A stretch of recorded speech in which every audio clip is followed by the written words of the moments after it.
والصلاة والسلام على سيد الرسل وخاتم الأنبياء محمد وعلى آله وأصحابه وأزواجه وذرياته وأتباعه وبارك وسلم تسليما كثيرا كثيرا.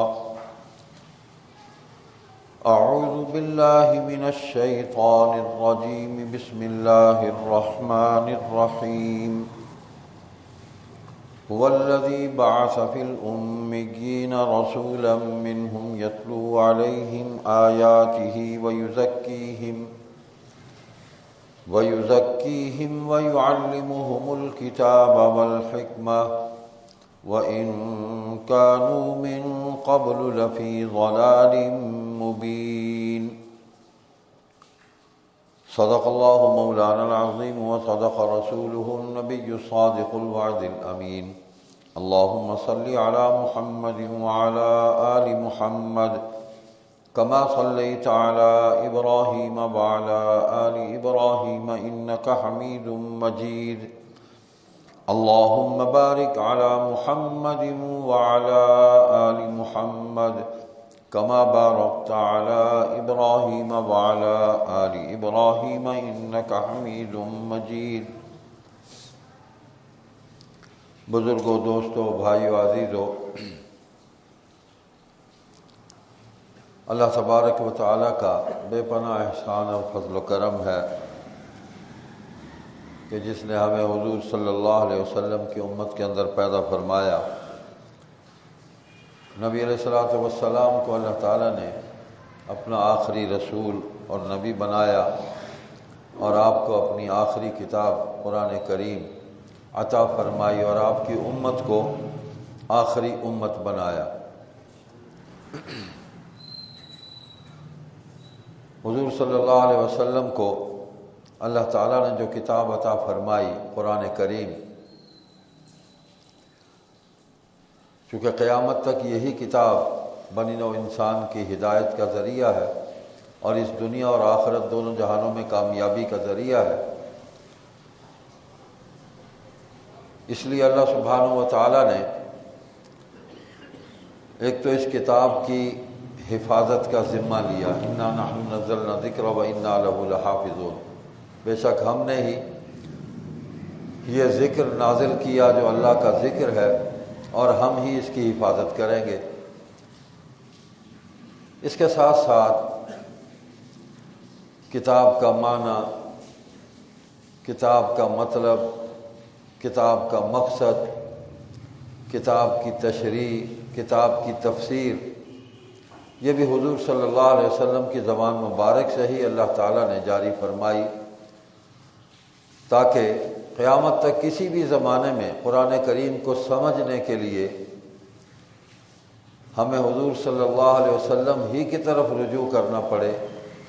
جو بھی زمانہ آئے اس زمانے کے ایمان والے جب کتاب کو سمجھنے کی کوشش کریں تو حضور پر نور صلی اللہ علیہ وسلم ہی کی طرف رجوع فرمائیں کہ آپ نے قرآن کی ان آیات کی کیا تعبیر کی ہے، کیا تشریح کی ہے، کیا تفصیل بیان کی ہے، کیا منشا ہے، کیا مقصد ہے، کیا مطلب ہے، کیا معنی ہے. اگر نبی علیہ السلام یہ فرائض پورے نہ کرتے تو آج یہ دین ہمارے سامنے ایک ناقص دین کی صورت میں ہوتا کہ ہر شخص اپنی مرضی کا معنی نکالتا، مرضی کا مطلب نکالتا، مرضی کی تشریح کرتا اور قرآن کریم کے غلط مفہوم، غلط مطلب سے اللہ کی مخلوق کو گمراہ کرتا.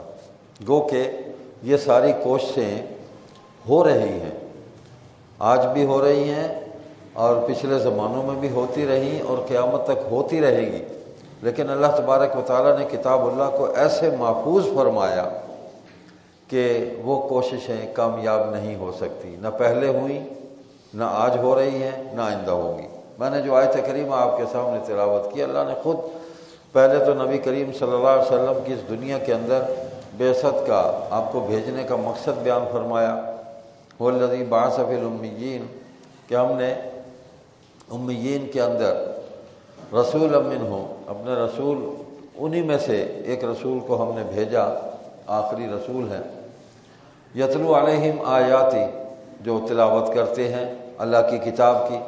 تو پہلا کام جو ہے وہ یہ ہے کہ قرآن کریم کی آیات کی تلاوت، جو اللہ نے کتاب عطا فرمائی، اب یہ حجت پوری کی کہ الفاظ بھی متعین کر دیے اللہ نے حضور علیہ السلام کی زبان سے کہ جو آپ تلاوت کر رہے ہیں یہی کتاب اللہ ہے، یہ طے ہو گیا۔ کوئی اور اگر اپنی مرضی سے کوئی الٹے سیدھے جملے ادا کرے اور یہ کہے کہ یہ کتاب اللہ ہے، تو اس کو ایمان والے ماننے کے لیے تیار نہیں ہوں گے۔ تو اللہ تعالیٰ نے الفاظ متعین فرما دیے کہ یہ الفاظ ہیں جو میں نے نازل کیے ہیں، ذالک الکتاب لا ریب فیہ، اس میں کوئی شک و شبہ نہیں کہ یہ اللہ ہی کی کتاب ہے۔ اور دوسرا جو فریضہ ہے وہ یزکیہم، پھر اس کتاب کو سنانے کے بعد تربیت ہے عقائد کی، افکار و نظریات کی، اعمال کی، جو کتاب اللہ کی روشنی میں ہوئی اور حضور صلی اللہ علیہ وسلم نے تربیت فرمائی۔ تیسرا فریضہ ہے وَيُعَلِّمُهُمُ الْكِتاب، اب کتاب کی تعلیم شروع ہو گئی۔ آج بھی ہم دیکھتے ہیں کہ استاد جو ہے وہ کتاب پڑھ کر پہلے سناتا ہے، طلباء کو کتاب پڑھ کر سناتا ہے، وہ کسی بھی زبان میں ہو، اردو میں ہو، انگریزی میں ہو، ادب ہو، شاعری ہو، نثر ہو، تو وہ پڑھ کر سناتا ہے۔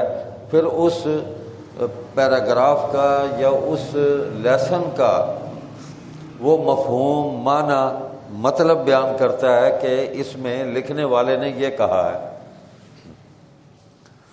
تو حضور صلی اللہ علیہ وسلم نے اللہ کی طرف سے نازل ہونے والی کتاب کا پہلے اس کی تلاوت کی ہے، پڑھ کر اس کو حضور پڑھتے تھے اپنی زبان سے، تو پڑھ کر سنایا، اور اس کے بعد پھر اس کو سمجھایا کہ اس کتاب میں اللہ تعالیٰ کیا فرما رہے ہیں، اس کا مطلب کیا ہے۔ آسانی سے بات سمجھ میں آ جائے گی کہ آج بھی استاد جو ہے وہ دونوں طریقوں سے طالب علم کو کتاب سمجھاتا ہے، پڑھ کر بھی اور پھر اس کا معنی اور مفہوم بیان کر کے بھی، اور پھر لکھواتا ہے کہ اب یہ لکھو، اس کا خلاصہ ہے یا جو کچھ بھی ہے اس کا معنی مفہوم کہ اب اس کو لکھو۔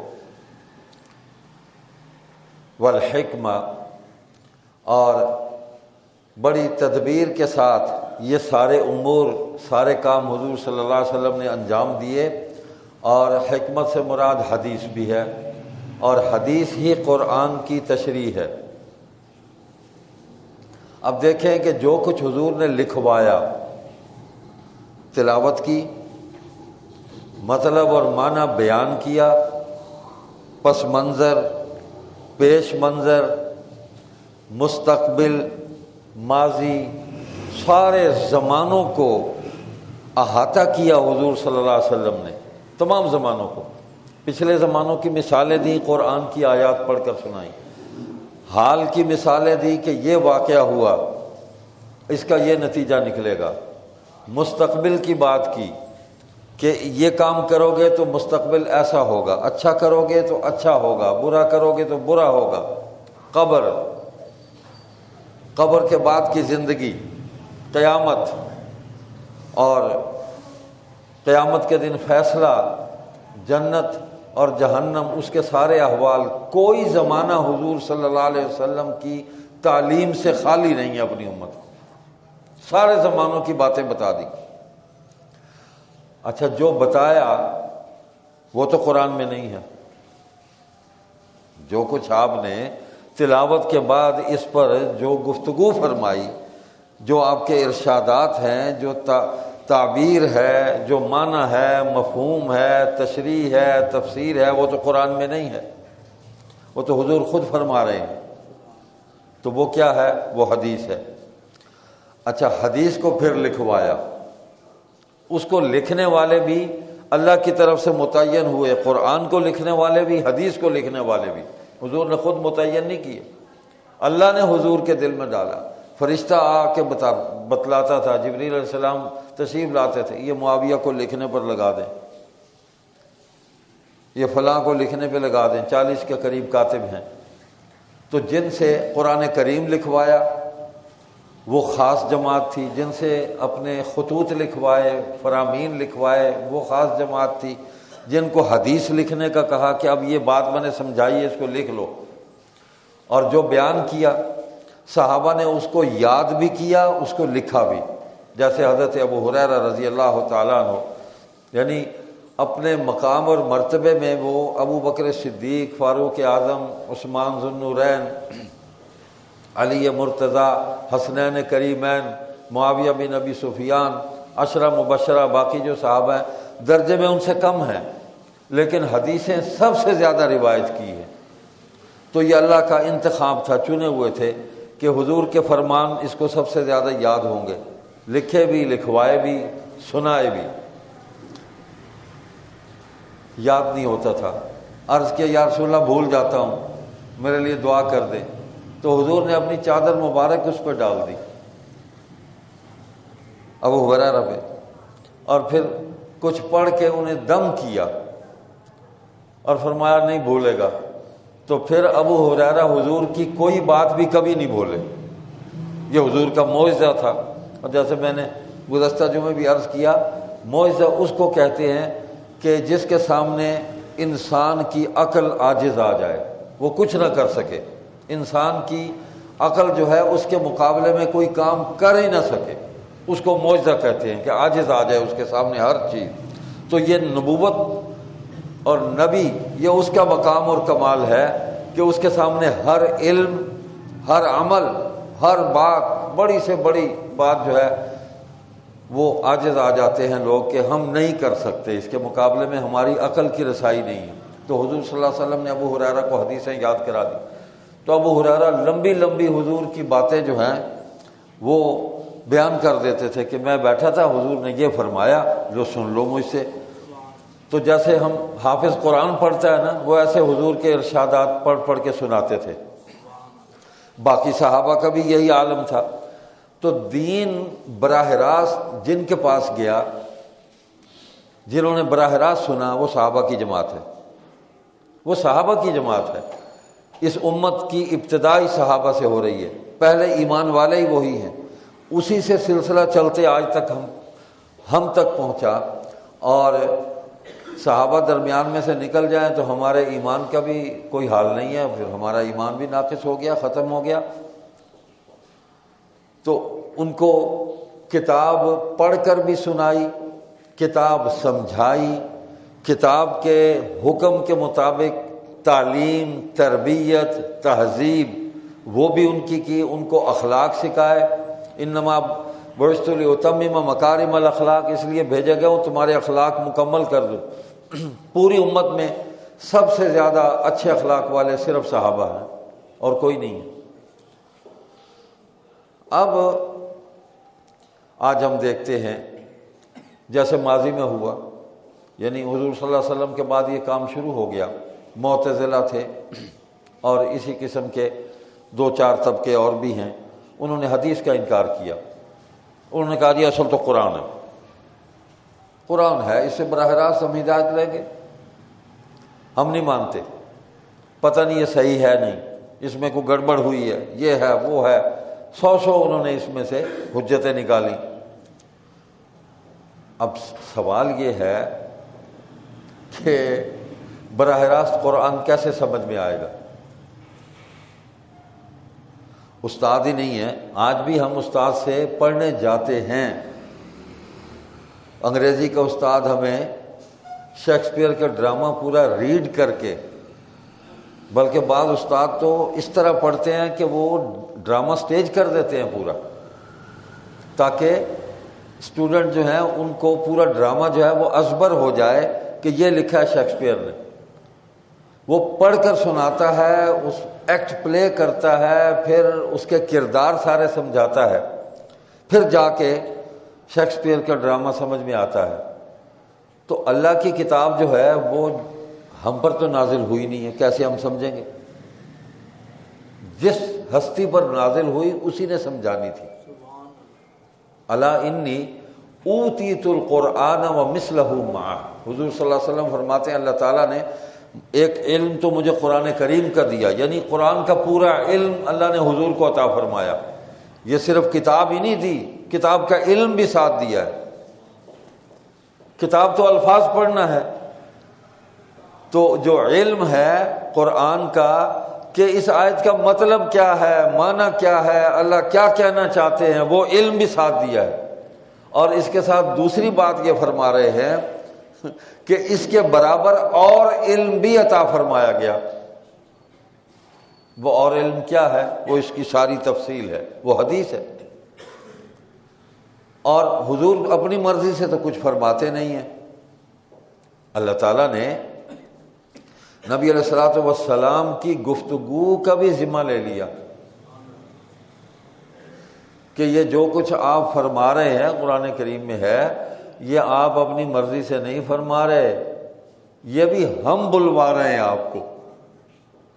وما ينطق عن الهوى ان هو الا وحی یوحی، آپ نہیں بول رہے، ہم بلوا رہے ہیں۔ یعنی نبی علیہ الصلوۃ والسلام کی زبان مبارک پر اللہ ہی کی وحی اور اللہ ہی کے القاء کیے ہوئے، الہام کیے ہوئے الفاظ جو قرآن کی تعبیر اور تشریح میں ہیں وہ اللہ جاری کروا رہے ہیں۔ اس کے برابر ومثلہ معہ، قرآن کے برابر اور علم مجھے عطا فرمایا گیا، یہ تو ہے، اس کے برابر اور علم بھی مجھے عطا فرمایا گیا۔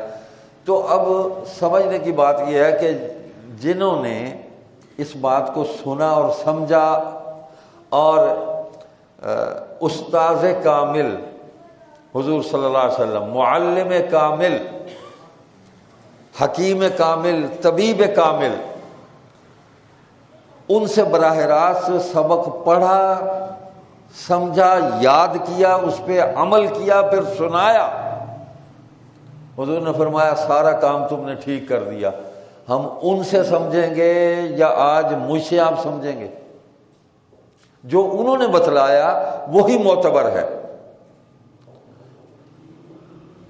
آج ہم کہتے ہیں نا کہ فلاں استاد نے ہمیں یہ سبق ایسے پڑھایا تھا، یہ حدیث ایسے سمجھائی تھی، اور یہ دلائل دیے تھے قرآن کے انہوں نے، اور یہ حضور کے اعمال جو سنت ہے وہ ساتھ ہمیں بتا کے اس حدیث کو یوں سمجھایا تھا فلاں استاد نے، تو حوالہ ہم استاد کا دیتے ہیں۔ ہم راہ چلتے کسی راہ گیر یا فٹ پاتھ پر بیٹھے ہوئے کسی بھکاری کو مثال نہیں بناتے کہ یہ مسئلہ میں نے اس سے سمجھا تھا، استاد کا نام لیتے ہیں۔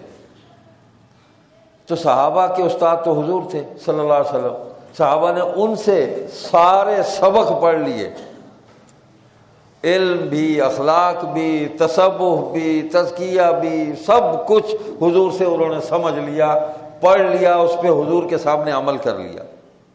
تو درمیان سے ان کو نکالیں گے یا حدیث کو نکالیں گے تو اسلام باقی نہیں رہے گا۔ تو اسلام اتنا کمزور دین نہیں ہے، اگر یہ کوئی کمزور دین ہوتا تو یہ 100 سال میں ختم ہو جاتا، اور مذاہب بھی ختم ہو گئے، کچھ نہیں رہا، عمل کرنے والے ہی تھوڑے سے ہیں۔ مسلمان کی یہ تو اس کی سعادت ہے، یہ شان تو ہے اس امت کی کہ پورے کا پورا دین محفوظ ہے، اللہ کی کتاب بھی، حضور صلی اللہ علیہ وسلم کی حدیث بھی، حضور صلی اللہ علیہ وسلم کا عمل اسوہ حسنہ یعنی سنت بھی، اور اس کو بتانے والے لوگوں کے نام محفوظ ہیں کہ یہ بات فلاں صحابی نے بتلائی، اس نے حضور سے ایسے سنی، وہ خود کہہ رہا ہے میں نے سنی، اچھا اس کا بیٹا کہہ رہا ہے میں نے اپنے باپ سے یہ بات سنی اور میرے باپ نے حضور سے یہ بات سنی، اس کا پوتا کہہ رہا ہے کہ میں نے اپنے باپ سے سنی، اپنے دادا سے سنی، میرے دادا نے حضور سے سنی۔ یوں ایک سلسلہ ہے جو آج کے حدیث پڑھانے والے استاد تک زنجیر کی طرح جڑا ہوا ہے، اور یہ سند پوری جاتی ہے۔ تو گڑبڑ اس دور میں بھی ہوئی، کوئی نیا خیال دنیا میں کوئی نہیں ہے، یہ بات ذہن میں رکھیں۔ جتنے بھی تصورات، خیالات آج ہمارے ذہنوں کے اندر پیدا ہوتے ہیں، دل میں آتے ہیں، دماغ کے اندر وہ کروٹیں لیتے ہیں، کوئی نئی بات نہیں، سب پرانی ہے۔ جب سے انسان پیدا ہوا ہے اس کے دماغ میں یہ خیالات، تصورات، حالات کو دیکھ کے آتے رہے ہیں، کوئی ایک بات نئی نہیں ہے، سب پرانی باتیں ہیں۔ تو حدیث کا انکار بھی پرانی بات ہے، حضور اس کی بھی خبر دے گئے۔ آپ نے فرمایا کہ لوگ جو ہیں، مفہوم یہ ہے کہ میرے نام ایسی باتیں میرے ساتھ منسوب کریں گے جو میں نے نہیں کہی ہوئی، جھوٹ بولیں گے، اور اللہ تعالیٰ کی ان کے خلاف وعید ہے، لعنت ہے جو جھوٹ بولے گا، اس پر لعنت ہے۔ ایک بات میں نے کہی نہیں، ایک عمل میں نے کیا نہیں، میری ذات کے ساتھ منسوب کریں گے، یہ بات بتائی حضور۔ اور وہ اپنی مسندوں پر بیٹھ کر وہ حدیث کو، اس کا غلط مفہوم بیان کریں گے، اپنی کرسی پہ بیٹھ کے، اپنی نشست پر بیٹھ کے اللہ کی مخلوق کو گمراہ کریں گے۔ یہ خبر دی، اور یہ خبر بھی ساتھ دی کہ ہر زمانے میں اللہ ایسے لوگوں کو پیدا کرتے رہیں گے کہ آج جو میں کہہ رہا ہوں اسی کو وہ بیان کریں گے اور اس میں کمی بیشی نہیں کریں گے۔ جو میں عمل کر کے دکھا رہا ہوں اسی عمل کو اختیار کریں گے اور اس پر عامل ہوں گے، اس میں کمی بیشی نہیں کریں گے۔ یہ حضور علیہ السلام نے یہ خبر بھی ساتھ دی ہے، تو کوئی بات چھوڑی نہیں ہے۔ تو بات طے ہے، آج بھی حدیث کا انکار ہو رہا ہے۔ کیوں ہو رہا ہے؟ کہ جب حدیث کا انکار کر دیں گے تو حضور علیہ السلام سے تعلق ہمارا ختم ہو گیا، ہم براہ راست، ہم ڈائریکٹ ہو گئے اللہ سے۔ کیسے ڈائریکٹ ہو گئے؟ کس نے بتایا اللہ کا؟ کس نے بتایا یہ قرآن ہے؟ دیکھیں، دین میں اتھارٹی جو ہے وہ حضور صلی اللہ علیہ وسلم کی ذات اقدس ہے۔ اتھارٹی وہ ہے، میں اتھارٹی نہیں ہوں۔ یا وہ ہے کہ جنہوں نے براہ راست اس کتاب کو حضور سے سنا اور پڑھا اور اس پر عمل کیا، وہ جماعت اتھارٹی ہے، وہ صحابہ کی ہے۔ اس کے بعد جو بھی ان کی اتباع کرے گا وہ اتھارٹی ہمارے لیے، اس وجہ سے کہ وہ بات کو صحیح بتا رہا ہے، اس میں گڑبڑ نہیں کر رہا۔ جو گڑبڑ کرے گا اس کی بات ہم نہیں مانیں گے۔ اصل اتھارٹی حضور کی ذات ہے، کتاب اللہ اور حدیث رسول اللہ، سنت رسول اللہ، اصحاب رسول اللہ، اجماع امت، یہ اتھارٹیز ہیں ہمارے پاس۔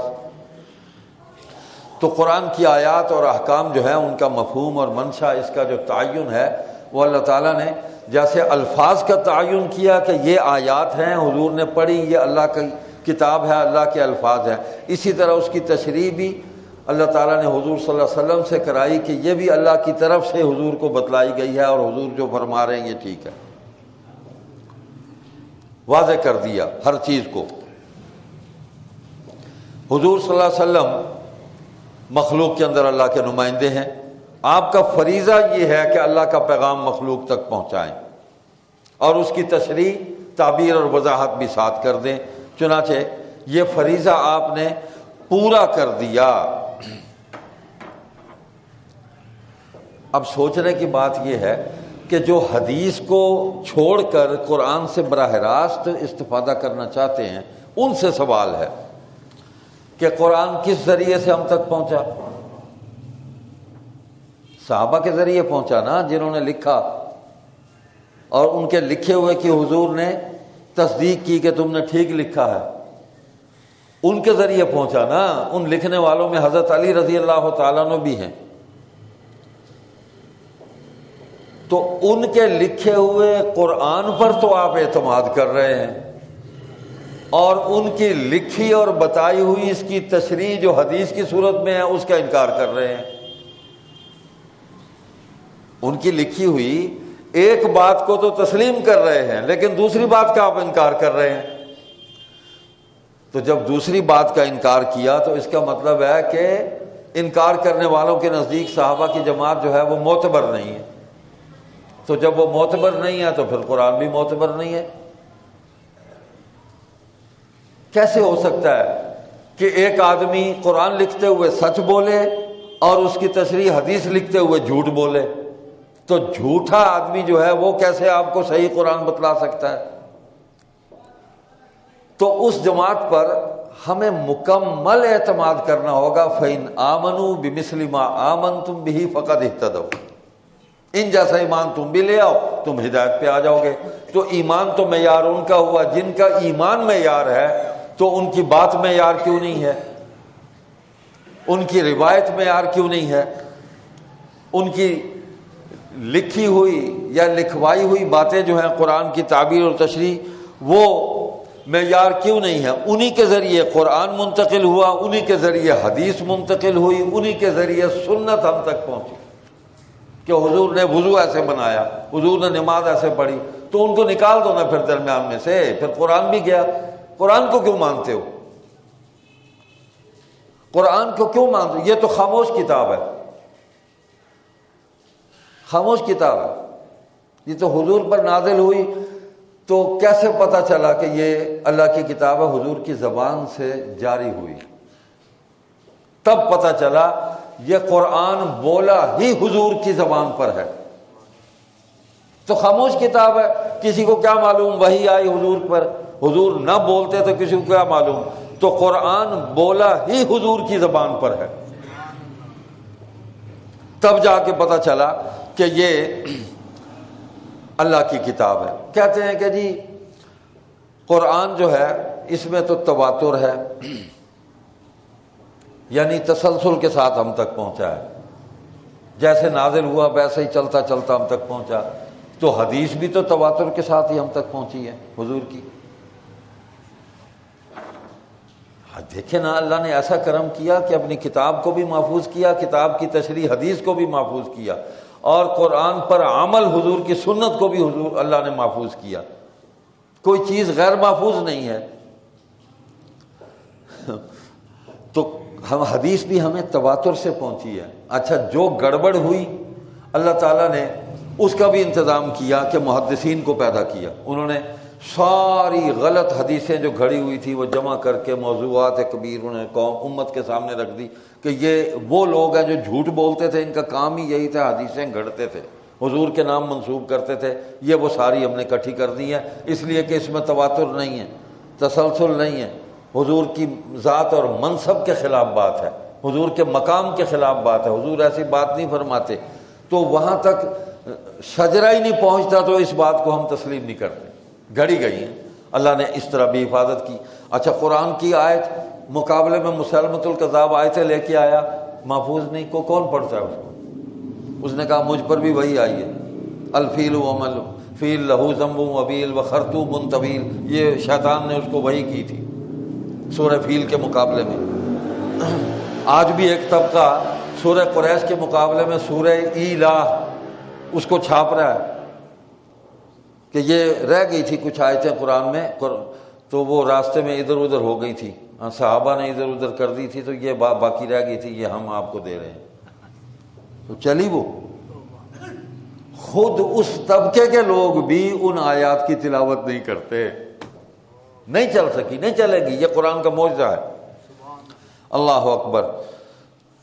تو قرآن ہم تک پہنچانے والے بھی صحابہ ہیں، حدیث ہم تک پہنچانے والے بھی صحابہ ہیں، سنت ہم تک پہنچانے والے بھی صحابہ ہیں۔ ان کو درمیان میں رکھیں گے، یہ جنکشن ہے، اس سے رابطہ رہے گا تو حضور کے قدموں تک پہنچیں گے، ورنہ کہیں کے نہیں رہیں گے۔ خسرت دنیا والآخرہ، دنیا بھی برباد اور آخرت بھی برباد۔ اسلام پر تب سے آج تک خارجی حملے بھی ہوئے اور داخلی حملے بھی ہوئے، لیکن اللہ نے اپنے دین کو زندہ رکھا ہے، آپ دیکھ لیں۔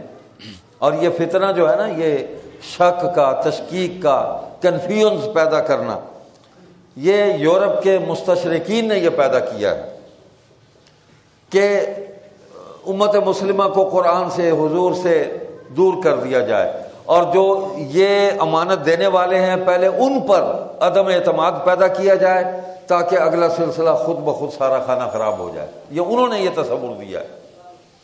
تو کوئی کام نیا نہیں ہے، حدیث کا انکار بھی پہلی صدی میں ہی ہو گیا تھا، پہلی صدی میں ہی ہو گیا تھا، شروع ہو گیا تھا کام۔ اس وقت خارجی موجود تھے، حضرت علی کے مقابلے میں انہوں نے کہا کہ ہم تمہاری بات نہیں مانتے، حدیث کو نہیں مانتے، ہم تو اللہ کی کتاب کو مانتے ہیں، اور آیتیں پڑھی قرآن کی، ان الحکم الا للہ، حکم صرف اللہ کا، یعنی تمہاری اطاعت نہیں کرتے۔ تو اللہ تعالیٰ نے تو کہا کہ میرے میری اطاعت کرو اور میرے رسول کی اطاعت کرو، وہ کامیاب ہو جائے گا۔ من یطع الرسول، جو اللہ اور اس کے رسول کی اطاعت کرے گا وہ کامیاب ہو جائے گا۔ اطیعوا اللہ و اطیعوا الرسول، اللہ کی اطاعت کرو، اللہ کے رسول کی اطاعت کرو۔ اور پھر حضور فرما رہے ہیں علیکم بسنتی و سنت الخلفاء الراشدین المہدیین، میری سنت پر عمل کرو، خلفاء راشدین جو ہے ان کی سنت پر، اور جو مہدیین ہیں ہدایت دینے والے وہ صحابہ کی جماعت ہے، ان کی سنت پر عمل کرو جو وہ کہتے ہیں۔ تو متعین کر دیا کہ ہدایت کہاں سے ملے گی، جو ہدایت کے سورس ہیں، جو ذرائع ہیں، وہ صحابہ کی جماعت ہے، ان کے بغیر قرآن نہیں سمجھا جا سکتا۔ تو قانون کی تشریح، حکم کی تشریح، عمل کی تشریح، کتاب اللہ کی تشریح، یہ ہمارے ذمہ نہیں ہے، یہ صاحب کتاب جن پر کتاب نازل ہوئی حضور صلی اللہ علیہ وسلم انہی کے فرائض نبوت میں تھا، حضور نے اس فرض کو پورا کیا، ہر بات بتا گئے۔ آج بھی دیکھ لیں، کوئی نئی بات اگر کوئی کرتا ہے نا تو علماء کھڑے ہو جاتے ہیں، نہیں مانیں گے۔ یہ جو ترقی پسندی ہے اور یہ جو تجدد پسندی ہے، جدیدیت ہے، یہ حالات ہیں جس سے ہم مرعوب اور متاثر ہو جاتے ہیں۔ تو اللہ کا دین کتاب جس کے پاس ہو وہ حالات سے کبھی بھی مرعوب اور متاثر نہیں ہوتا، اس لیے کہ اس کے پاس جو کچھ ہے وہ خود مؤثر ہے، وہ کسی سے نہ کتاب اللہ کسی سے متاثر ہوتی ہے، نہ اللہ کے رسول کسی سے متاثر ہوئے، نہ صحابہ کسی سے متاثر ہوئے۔ آپ تو صحابہ تو دور کی بات ہے، آج کے دور میں بھی جو دین کو صحیح سمجھنے والا ہے، اس پر عمل کرنے والا ہے اور اس کا ایمان مضبوط ہے، وہ دنیا کے کسی عقیدے، کسی نظریے، کسی فکر اور کسی غلط عقائد اور فکر کی حامل شخصیت سے، اس کی کتاب سے، اس کی تھیوری سے، تھنکنگ سے کبھی متاثر نہیں ہوتا ہی نہیں۔ وہ کہتا میں یہ پاگل جاہل آدمی ہے، میں اس کی بات کیسے مانوں۔ اب دیکھیں نا، سیدھی سیدھی بات ہے کہ ہم نے قرآن کو سمجھنے کے لیے آج کے دور کے آدمی کی بات کو ماننا ہے یا جن کے سامنے نازل ہوا، جنہوں نے اس کا معنی حضور سے سمجھا، ان کی بات کو ماننا ہے؟ آپ کون ہوتے ہیں؟ ہم آپ کی بات کیوں مانیں؟ ہم کو پابند تو نہیں ہے، قرآن ان کا پابند تو ہمیں کرتا ہے، تمہارا اور ہمارا پابند نہیں کرتا، کسی عالم کا، کسی مولوی کا پابند نہیں کرتا۔ ہاں، مولوی قرآن سیدھا سنائے اور تشریح وہی سنائے جو حضور نے فرمائی ہے، تشریح وہی سنائے جو صحابہ نے بیان کی ہے، اور جو 1444 سال سے آج تک تشریح بیان ہوتی آئی ہے وہ سنائے، مان لیں گے۔ اپنی بات جہاں وہ کرے گا، اگر تو وہ ان بنیادوں سے اتفاق کر جائے تو مان لیں گے، اس سے ٹکرا جائے تو اٹھا کے پھینک دیں گے، نہیں مانیں گے، قطعاً متاثر نہیں ہوں گے۔ تو خرابی اور نقص وہیں پیدا ہوتا ہے جب ہم ان بنیادوں کو چھوڑ کر اپنی خواہشات کو قانون اور دین اور سب کچھ بنا لیتے ہیں، وہاں سے فساد پیدا ہوتا ہے اور امت کے اندر انتشار پیدا ہو جاتا ہے۔ اللہ تبارک و تعالی ہمیں حضور صلی اللہ علیہ وسلم کی سچی اتباع اور فرما برداری کی توفیق عطا فرمائے اور ہمارے ایمانوں کی حفاظت فرمائے۔ والسلام علیکم ورحمۃ اللہ وبرکاتہ۔